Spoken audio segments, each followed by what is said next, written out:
ನಮಸ್ಕಾರ ಪ್ರೀತಿಯ ವೀಕ್ಷಕರೇ, ನಾವು ಇವತ್ತು ಬಂದಿದ್ದೀವಿ ಕಾಫಿ ನಾಡು ಚಿಕ್ಕಮಗಳೂರಿನ ಪವಿತ್ರವಾದ ಸನ್ನಿಧಾನಕ್ಕೆ.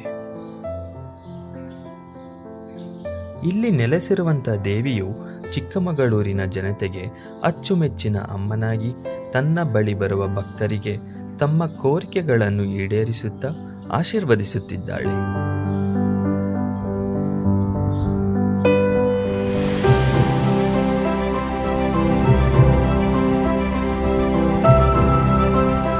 ಅದ್ಭುತವಾದ ಪರಿಸರದಲ್ಲಿ ಪ್ರಶಾಂತವಾಗಿ ನೆಲೆಸಿರುವ ಚಾಮುಂಡೇಶ್ವರಿಯು ಮಹಿಷಾಸುರನ ಸಂಹರಿಸಿದ ನಂತರ ಲೋಕರಕ್ಷಣೆಗೆ ಶಾಂತಮೂರ್ತಿಯಾಗಿ ದೇವಿರಮ್ಮ ಬೆಟ್ಟದ ತಪ್ಪಲಿನಲ್ಲಿ ದೇವಿರಮ್ಮನಾಗಿ ಭಕ್ತರನ್ನು ಸಲಹುತ್ತಿದ್ದಾಳೆ.